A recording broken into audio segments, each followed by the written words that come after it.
vamos a abrir el libro de Apocalipsis, ¿sí? El libro de Apocalipsis en el capítulo 14, perdón. Apocalipsis, capítulo 14. Y vamos a dar lectura a los primeros 5 versículos únicamente para empezar nuestro estudio sobre este libro que hemos estado llevando. Dice al inicio del capítulo 14: después miré y he aquí el Cordero estaba en pie sobre el monte de Sión, y con él 144,000 que tenían el nombre de él y el de su padre, y el de su padre escrito en la frente.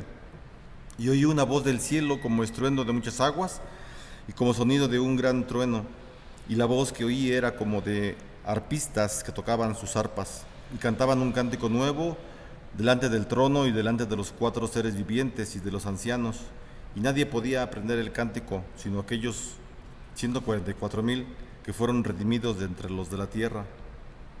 Estos son los que no se han contaminado con mujeres, pues son vírgenes. Estos son los que siguen al Cordero por donde quiera que va. Estos fueron redimidos de entre los hombres como primicias para Dios y para el Cordero, y en sus bocas no fue hallada mentira, pues son sin mancha delante del trono de Dios. Vamos a orar, hermanos. Señor, gracias te damos por tu palabra, gracias porque nos permites mirar, Señor, hacia el Apocalipsis, hacia esta revelación que tú nos ofreces a través del apóstol Juan, y que sobre todo es para nuestra fe que esté cada día más sólida, Señor, y pensando solamente en tus maravillas y tu gracia. Te pedimos que nos fortalezcas en tu palabra. En el nombre de Jesús te lo pedimos y te damos las gracias. Amén. Bueno, estamos ya en el capítulo 14, ¿verdad? Hemos estado viendo en el capítulo anterior las formas en cómo Satanás ha intentado desviar a la iglesia a través de todos los tiempos, a través de los imperios, de los diferentes reinos y potencias mundiales, ¿verdad? Cómo es que todas las potencias que han existido a través de la historia del ser humano han intentado, generalmente casi todas las potencias, casi todos los reinos han intentado destruir, entre muchas otras cosas, a la iglesia, ¿verdad? Digo entre muchas otras cosas porque también en las intenciones que pretenden, las filosofías que hay en la tierra, las creencias, las tendencias que existen, las modas, tienden a destruir a la familia, ¿verdad? Al núcleo familiar, con nuevas olas que traen nuevos corrientes de pensamiento diferentes a los que la Biblia nos dice, ¿verdad? Y esto entonces pone en peligro a la humanidad, a la iglesia, ¿verdad? El intento de Satanás de destruir al mundo ha persistido pues por mucho tiempo. Entonces, en el capítulo 13 de Apocalipsis, rápidamente vamos a ver lo que hablamos, no me quiero tardar un minuto más que nada, y nos hablan acerca precisamente de esto, de que Juan está viendo cómo es que surge de las masas de las multitudes, imperios, gobernantes, emperadores, reyes, príncipes que ejercen siempre leyes que quieren destruir a la iglesia, ¿verdad? Y también nos habla de, bueno, esto se conoce como el anticristo. Los anticristos han estado siempre manipulando al mundo para que estos se desvíen de la intención de Dios, de los propósitos que tiene Dios para cada uno de nosotros.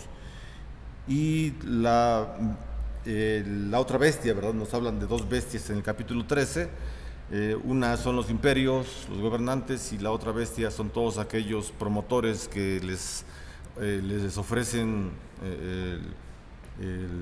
que les dan la promoción para que ellos sean vistos, para que los imperios, los poderosos sean vistos, y la forma de pensamiento sea pues reconocida mundialmente, ¿verdad? Y finalmente pues terminen odiando a Dios. Esa es la intención que tiene las 2 bestias, Satanás, en contra de la iglesia de Cristo. Y bueno, ya en el capítulo 14 nos habla acerca del Cordero, ¿verdad? Del Cordero, que es el Señor Jesucristo, y que se mantiene de pie en Sión.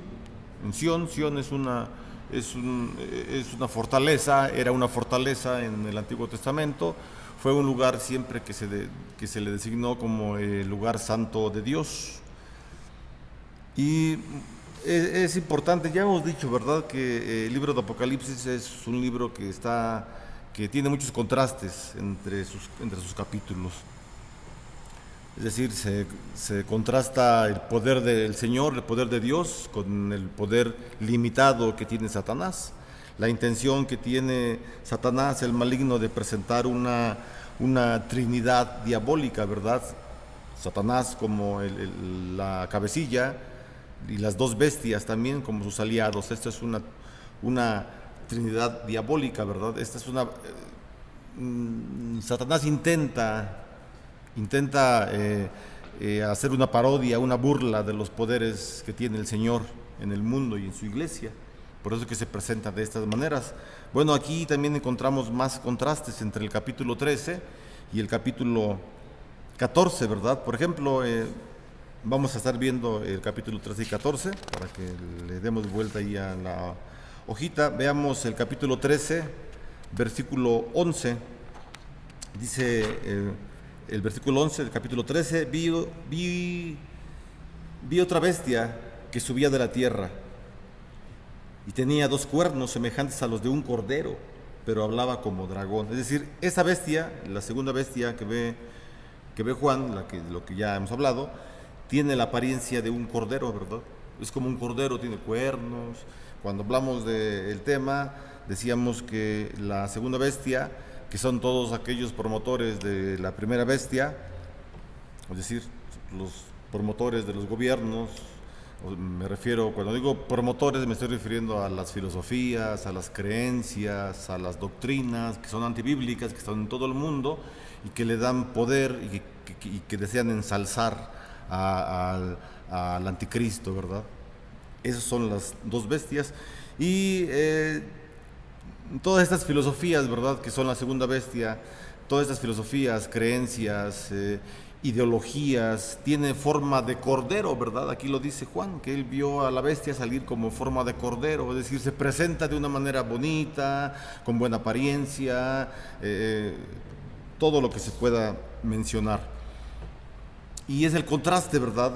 Esta bestia que sale de la tierra con apariencia de cordero es un contraste, o podemos ver el contraste con en el capítulo 14 que estamos viendo, versículo 1 y versículo 4, los dos versículos. Dice el versículo 1: después miré y aquí el cordero estaba en pie sobre el monte de Sión. Ahí se menciona el cordero en el versículo 1.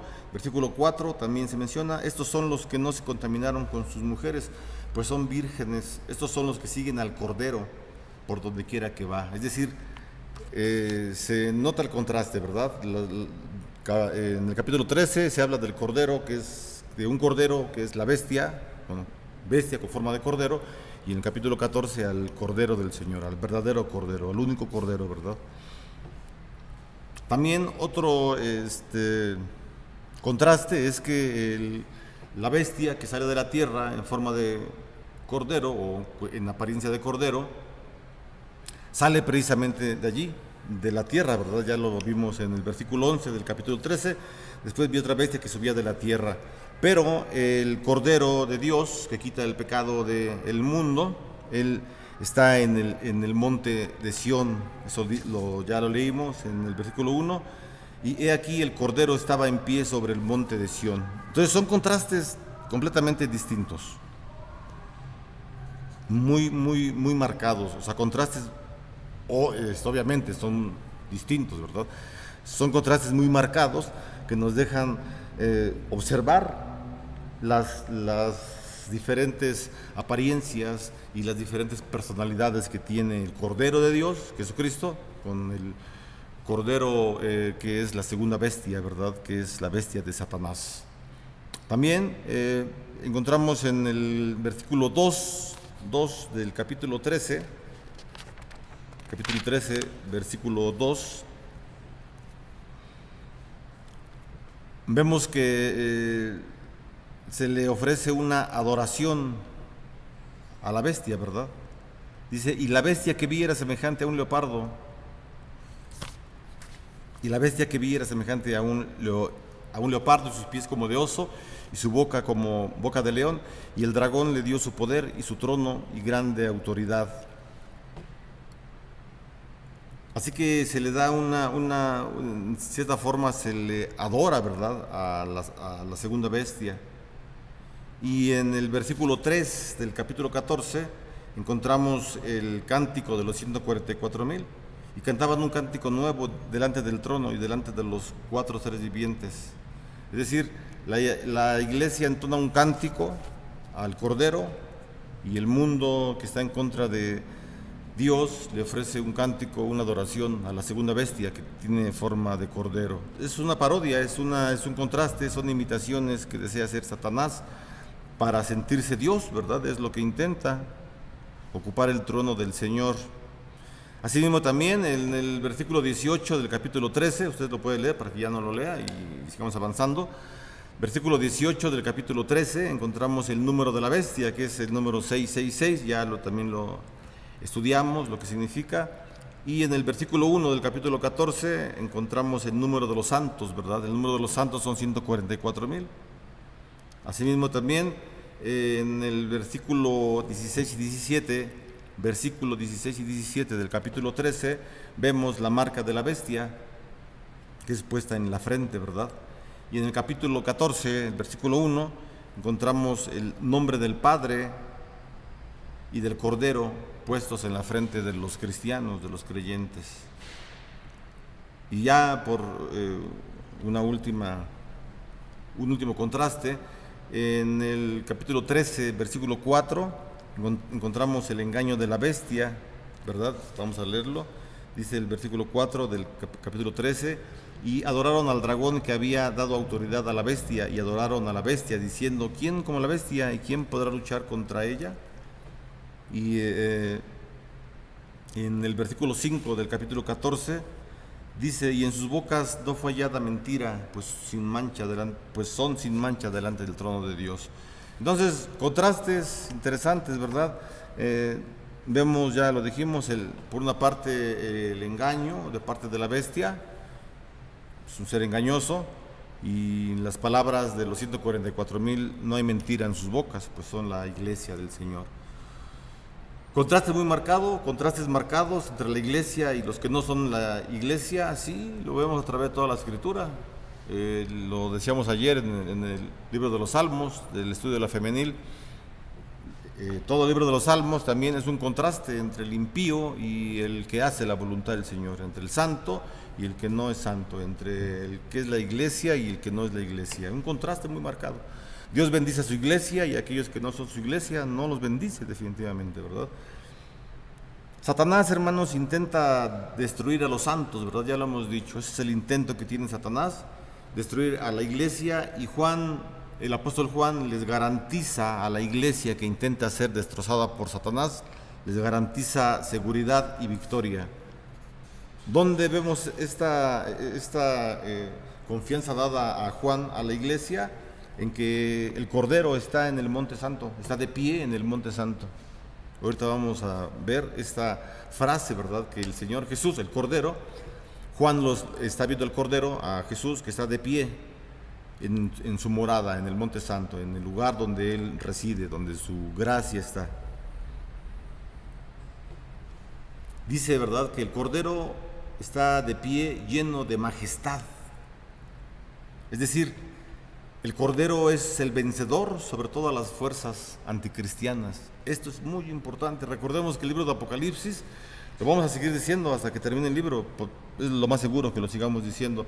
El libro de Apocalipsis fue escrito para dar ánimo a una iglesia que estaba siendo perseguida por fuerzas anticristianas, por las dos bestias, ¿verdad? ¿Quiénes eran las dos bestias en el tiempo de Juan? Ya lo dijimos, lo volvemos a repetir. La primera bestia que sale del mar, capítulo 13, era en el tiempo de Juan el imperio romano. Todo Roma, un imperio desastroso, antibíblico, ateo, etcétera.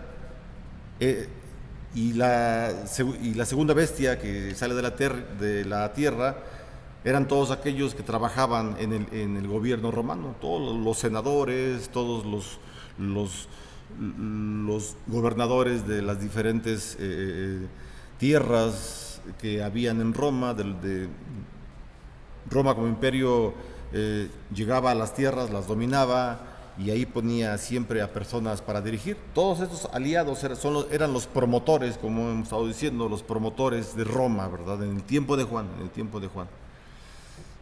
Así que Juan le está escribiendo, les escribe el libro de Apocalipsis a una iglesia en persecución por fuerzas anticristianas. Y lo que Juan le está diciendo, en la forma de escribir, dice que él vio al Cordero de pie, lleno de majestad. Después miré, estoy leyendo el versículo 1 del capítulo 14, después miré después que vio a las dos bestias, el poder que ejercen, la maldad que hay en ellas, la promoción que les hacen, todas las filosofías, todas las ideologías, etcétera. Después de que vio Juan esta situación y cómo estaban disturbiando a la iglesia, después de esto, vio Juan al Cordero que estaba en pie sobre el monte de Sión. Y no solamente vio al Cordero, y con él, con el Cordero, 144,000 que tenían el nombre de él y el de su padre escrito en la frente. O sea, es decir, Juan, en otras palabras, tienen problemas, Roma los está persiguiendo y los está matando, literalmente los está matando, los está llevando al Coliseo Romano y allí en el Coliseo Romano les obligan a que se retracten de su fe cristiana, digan que Jesucristo es un ser que no es Dios, digan que Jesús solamente fue un hombre y que no tiene ningún poder sobre la autoridad, sobre la naturaleza ni sobre ninguna criatura. Y los cristianos decían que no, los que eran cristianos verdaderos no renegaban de la fe de Jesús y soltaban a las fieras para que los destruyeran, para que los mataran, pues. Y muchos fueron muertos de esa manera en el Coliseo. Bueno, Juan les escribe a la iglesia, a pesar del poder que tiene el emperador y todos la gente que le ayuda, todos los trabajadores del emperador, todos aquellos que están a su servicio, a pesar de eso no tengan temor. Jesús el Cordero está de pie en el monte de Sión y tiene el control, ¿verdad? Eso es lo que Juan le está diciendo, lo está animando. Le está diciendo que el Cordero que está de pie, lleno de majestad, significa, ¿verdad?, que el Señor, que el Cordero es el vencedor sobre todas las fuerzas anticristianas. Así que pues los santos deben sentirse animados porque comparten la vida y la victoria con el Cordero. Si el Cordero está de pie, esa postura es de victoria. Y si Juan vio a la iglesia, que son los 144,000, porque eso es lo nos diríamos, ¿quiénes son los 144,000? Pues somos la iglesia, ¿verdad? Ahorita lo vamos a explicar. Somos la iglesia, ¿verdad? Entonces, está viendo a la iglesia el apóstol Juan junto con el Cordero, pues no deben temer absolutamente nada. Ninguna fuerza anticristiana, no tengan temor. No se atemoricen de absolutamente nada. ¿Qué les puede hacer el hombre? ¿Qué le puede hacer el hombre a otro hombre? ¿Qué les puede hacer? Lo máximo, lo más desagradable, lo más fuerte, pues es asesinarlo, ¿verdad? Eso es lo peor que puede hacer, así como han habido muchos parricidas, ¿no? Muchos hombres que matan a sus familiares, así, igual también, dentro del ser humano, de la humanidad, ¿qué es lo peor que le puede hacer un hombre a otro? Pues matarlo, asesinarlo, nada más eso, quitarle la vida, ¿no? O sea, y no que lo diga muy a la ligera, nada más eso, sino la vida eterna, el alma, el espíritu que tiene ese hombre, otro hombre no lo puede aniquilar, ¿no? Así que no, si Dios permite, ¿verdad?, que el maligno, que los que están en contra de la iglesia estén atacando constantemente a los cristianos, pues Juan dice, tenga confianza en el Cordero, porque Él ha vencido, ¿verdad? Así que en el versículo 1, ¿verdad?, nos dice que el Cordero estaba en pie sobre el monte Sión. Fíjense, o sea, el cordero, vamos a leerlo, dice, después miré y he aquí el cordero estaba en pie sobre el monte Sión. O sea, no es un evento pasado, ni tampoco es un evento futuro. Es decir, Juan no está hablando acerca de la segunda venida de Jesús, no. Ese texto que estamos viendo ahorita no habla de la segunda venida de Jesús. Si comparamos los textos que hablan de la segunda venida del Señor Jesús, son distintos, ¿verdad? Nos dice Pablo en Tesalonicenses, también el Señor Jesús en los Evangelios nos dice que la segunda venida del Señor Jesús será con mucho estruendo, ¿verdad? Con voces de trompeta, con voz de arcángel de Dios, etcétera. Y aquí está el Cordero y está con la iglesia. Es decir, es otro evento. No es algo futurista, sino es algo que tiene que ver con el presente. Con el presente, ¿verdad? Ahorita lo vamos a ver. El Cordero está en pie mientras sigue la batalla entre Satanás y la iglesia. Y esto es muy necesario que lo veamos. Por eso dice Juan, después miré, ya lo dijimos, después que él vio a las dos bestias, etcétera, todo lo malo que han hecho, es decir, después que vi una batalla entre Satanás y la iglesia, vi al Cordero. Entonces no es la segunda venida de Jesús. ¿Estamos de acuerdo? Siguiendo la interpretación que estamos llevando, que es la bíblica, la única que hay, la Biblia, no puede ser un evento del futuro, no. El Cordero, dice Juan que el Cordero ha estado de pie en ese lugar todo el tiempo, o lo podemos interpretar de esta manera, que el Cordero siempre ha estado de pie en ese lugar, siempre, siempre. Es verdad, hermanos, que Satanás, porque lo hemos dicho, lo dice la Biblia, es verdad que Satanás tiene poder sobre el mundo, Lucas 4, versículo 6, pero el Cordero está de pie en Sión. El Cordero no acude, fíjense, hermanos, el Cordero no acude de repente en ayuda de su pueblo porque Roma los está pisoteando, porque Juan está preso en Patmos, les escribe y no, o sea, no creamos que el Cordero llega así como, a ver, ¿qué pasa en la iglesia? Híjole, no me había dado cuenta y a ver, me pongo en pie en el Monte Santo, les vengo a ayudar. No, no es eso. El Cordero ha estado ahí siempre, siempre viendo la necesidad de su iglesia. Siempre ha estado ahí el Cordero y siempre va a estar allí. Allí va a permanecer el Cordero porque es el Cordero, porque es el Señor Jesús. Está velando por su iglesia. Y entonces eso nos debe dar seguridad a nosotros como iglesia. Así que el Cordero, hermanos, el Cordero no acude de repente en ayuda a su pueblo, sino que ha estado allí todo el tiempo como Rey de Reyes y Señor de Señores. Cuando el pueblo cristiano, hermano, es perseguido por las fuerzas anticristianas, no deberían desesperar, pues pueden abrir sus ojos espirituales y observar entonces que el Cordero se encuentra de pie, velando por su situación, dándoles garantía, dándoles seguridad para su vida y hacer su vida estable. ¿Cuál es el significado del Monte Sión? Ya lo dijimos, pero vamos nuevamente a decirlo, ¿verdad? Bueno, el significado del Monte Sión es un lugar donde mora Dios como símbolo de seguridad y estabilidad para su pueblo. Otra vez lo voy a repetir porque eso es importante que nosotros lo tengamos presente, ¿verdad? A veces escuchamos, ¿verdad?, del Monte Sión, salmos que nos hablan del Monte Sión, etcétera, y es importante que lo sepamos. Bueno, el significado de Monte Sión es el siguiente: es el lugar donde mora Dios como símbolo de seguridad y estabilidad para su pueblo. Y aparte dice el versículo 1, ¿verdad?, que estaban los 144,000 y con él los 144,000. Estos 144,000 son los santos que recibieron el sello y el nombre del Cordero y del Padre. El sello, que certifica autenticidad y posesión, significa que todos los santos pertenecen a Dios, todos aquellos.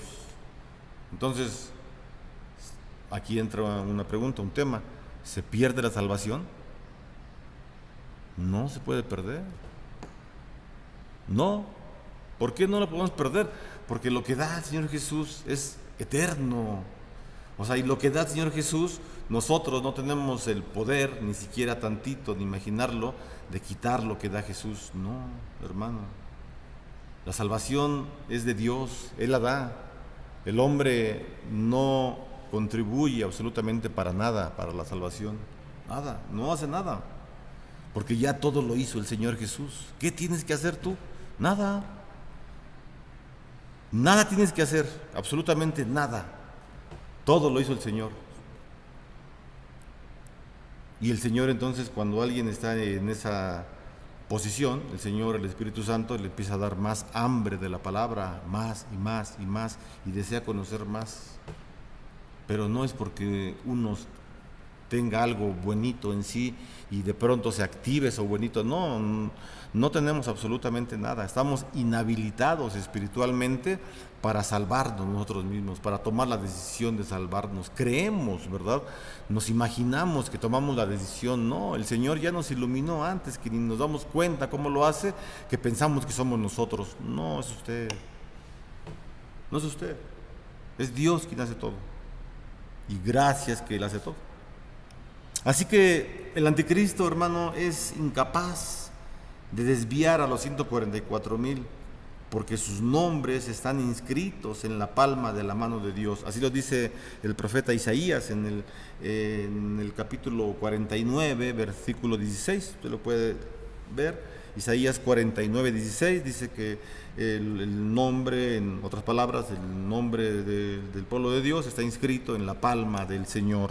Aquí, bueno, Dios no tiene una mano, ¿verdad? Ni tiene tampoco, no tiene un cuerpo como nosotros, ¿verdad? Pero los escritores usan estos simbolismos para que entendamos, ¿verdad?, mejor la escritura. Así que los seguidores del anticristo, hermanos, están marcados con el número 666, ya lo estudiamos, pero el número total de los creyentes es 144,000. Y en estos 144,000 están incluidos todos los santos, ya lo dijimos, todos los santos. Versículo 2 del capítulo 14. Bueno, vamos a leer el versículo 1 y ya con lo que explicamos, a ver si lo entendemos de una forma distinta, ¿verdad?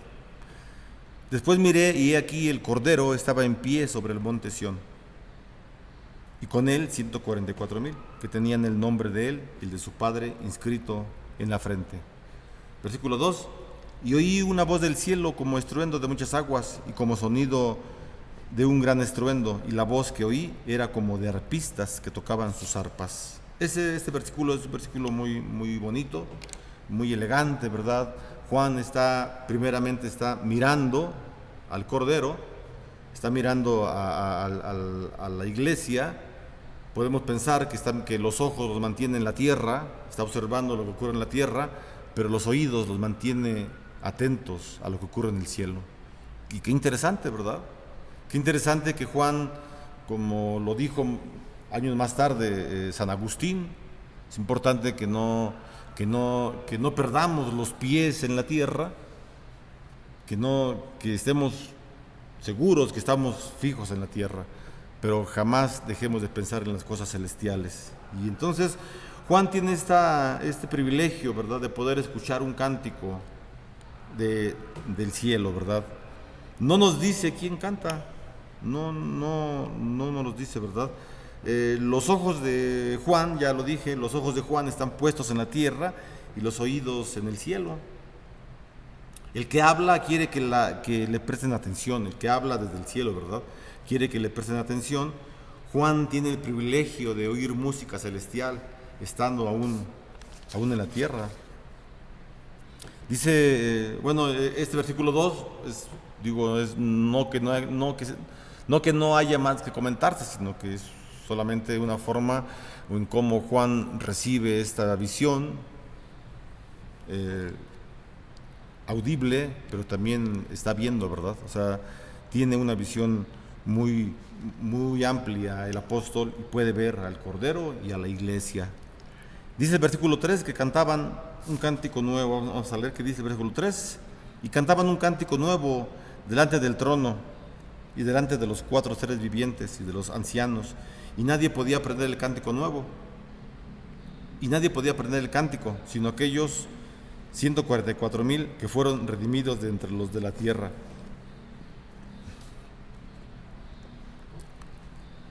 Dice, ¿verdad?, que este versículo 3, que cantaban un cántico nuevo.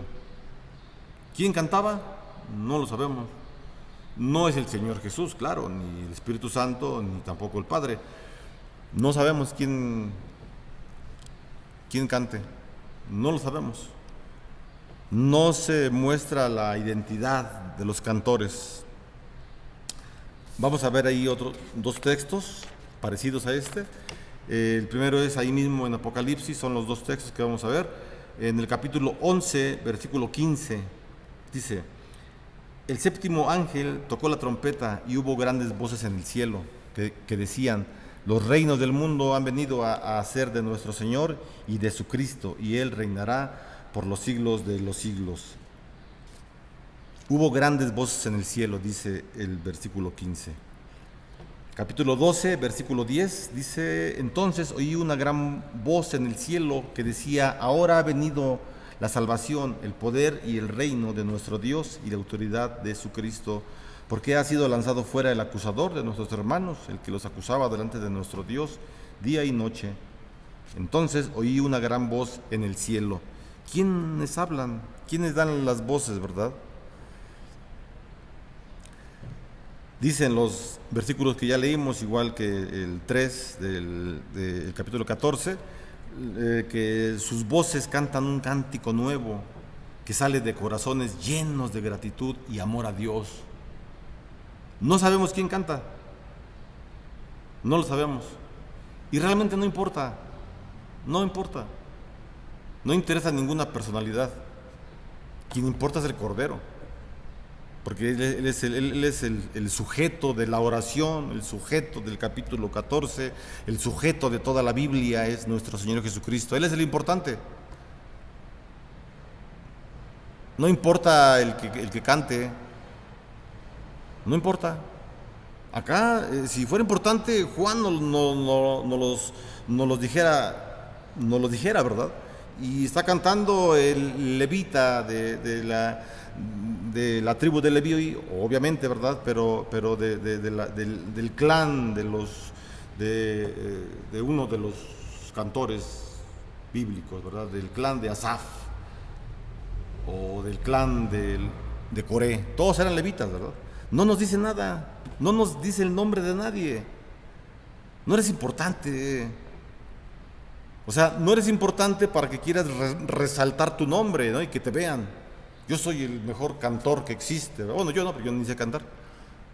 No, véanme, admírenme, denme las gracias que les estoy dando un poco de mi tiempo. No es así, no importa.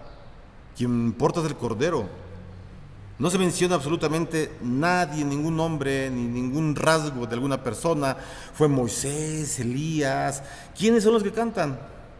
¿Quiénes cantan aquí? ¿Pablo? ¿Será Pablo? Juan, Juan está viendo, ¿verdad? ¿Quiénes? No se sabe.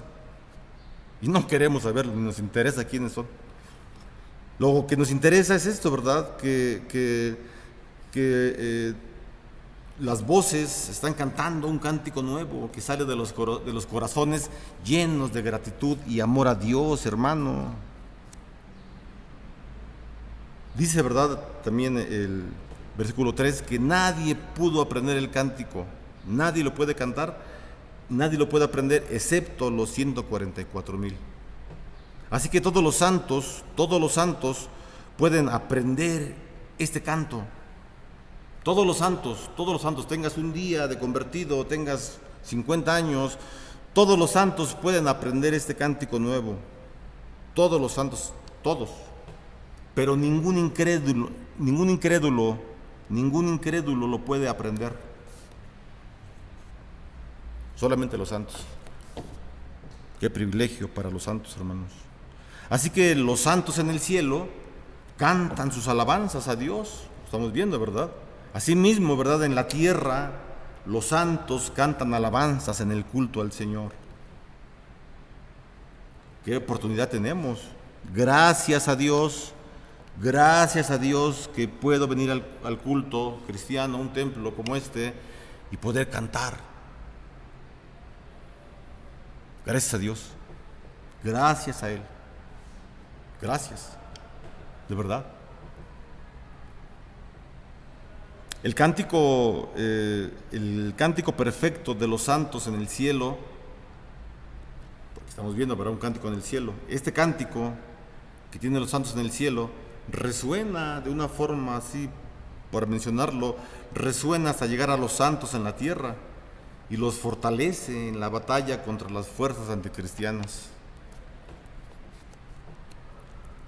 ¿Cuál es el significado del número 144,000? Existen muchas conjeturas, ¿verdad? Muchos estudios, muchas interpretaciones, etcétera, pero bueno, vamos a tomar una. Claro, yo le invito a que usted pues continúe estudiando, obviamente, ¿verdad? No solo Apocalipsis, toda la Biblia, y que usted llegue a conclusiones, ¿verdad?, personales, en el sentido que usted ha sido diligente en su estudio. Bueno, el significado de del número 144,000, bueno, 144,000 es la suma, ¿verdad?, de 12,000 por 12,000. Si sumamos 12,000 por 12,000 nos da 144,000. Y el número 12 en Apocalipsis se refiere solamente a Dios, se refiere a su pueblo y se refiere a sus obras, a las obras de Dios. Por ejemplo, hay 12 tribus de Israel, 12 apóstoles, 12 fundamentos, 12 puertas, etc. Entonces, 12 es como el símbolo de la perfección. 12 como símbolo de la perfección. Así que el número 144,000 sería perfección. O sea, si el 12 es perfección y 12 por 12 son 144, entonces es perfección multiplicado por perfección, o sea, 12 por 12, perfección multiplicado por perfección, multiplicado por 1000, y el número 1000 lo que simboliza es la multitud. Entonces, para resumir, 144,000 es perfección multiplicado por perfección multiplicado por multitud, y este número entonces constituye la totalidad del pueblo de Dios, el verdadero Israel de Dios. Para resumirlo con pocas palabras, ¿qué significa el número 144,000? La totalidad del pueblo de Dios, punto. Así le explicaríamos a un nuevo, ¿verdad? A un nuevo no le vamos a explicar, es que mira, fíjate que la gematría dice que el número 12 significa esto, el 7 es... No. A un nuevo explíquele tranquilamente. Ya que tenga un tiempo en la iglesia, entonces sí, ya hable de teología, de doctrina, etcétera. Pero una gente nueva que le pregunta, hermano, ¿qué significa el número 144,000? La totalidad de la iglesia, en todas las épocas, en todas las edades. Punto. Vamos a terminar con el versículo 4. 4 dice, estos son, o sea, ¿quién es esto? Los 144,000. Estos son los que no se contaminaron con mujeres, pues son vírgenes. Estos son los que siguen al Cordero por donde quiera que va. Estos fueron redimidos de entre los hombres como primicias para Dios y para el Cordero. Y sus bocas no fue hallada mentira, pues son sin mancha delante del trono de Dios. En el versículo 4 y 5, ¿verdad?, vemos que Juan hace una identificación cuádruple de los hijos de Dios, es decir, le da 4 características a los hijos de Dios, 4 cosas que resaltan de los hijos de Dios. Ahorita la vamos a ver. El primero es que son puros, dice. Leemos de vuelta el versículo 4. Estos son los que no se contaminaron con mujeres, pues son vírgenes. Estos son los que siguen al Cordero por donde quiera que va. Estos fueron redimidos, y son primicias, ¿verdad? Entonces, ahí vamos a terminar diciendo estas 4 características de los cristianos, de los 144,000. La primera característica es que dice que son puros. Bueno, son puros, son seguidores del Cordero, son las primicias y son irreprochables. Así que cuando habla de que son puros, no significa, ¿verdad? O no está hablando acerca del celibato. Está hablando acerca de la pureza, en sus bocas no hay engaño, es la iglesia que pretende seguir al Señor en cada uno de sus pensamientos, en cada uno de sus actos. Por eso es que el Señor llama al pueblo escogido por el Señor y lo sella con un número en su frente, el número son 144,000, pero el Cordero sella, ¿verdad?, al cristiano con el nombre del Cordero y el nombre del Padre para que sean identificados. Este versículo, el que ya leímos, no lo vamos a comentar, vamos a estudiarlo a la siguiente semana, por favor. Nos quedamos hasta el versículo 3 y para la siguiente semana, si Dios permite, vamos a ver las 4 características que ya mencionamos solamente, para que no nos alargamos mucho y podamos terminar el estudio en tiempo. Vamos a terminar, hermanos, dando gracias a Dios. Señor, muchas gracias te damos nuevamente por tu palabra. Oramos para que tú la bendigas siempre a nuestra vida, Señor, y que en cada una de las decisiones que tu iglesia tome, que tú estés siempre presente, que estemos seguros, Señor, que tú estás de pie en tu monte santo, siempre viendo cada una de las necesidades. Te agradecemos porque tú has escogido a un pueblo que te sirve y que te adora. Te damos las gracias en el nombre de Jesús, nuestro Salvador. Amén. Hermano, reciba la bendición del Señor, que la gracia del Señor Jesucristo, el amor de Dios y la comunión con su Santo Espíritu sean hoy y siempre con cada uno de ustedes. Amén.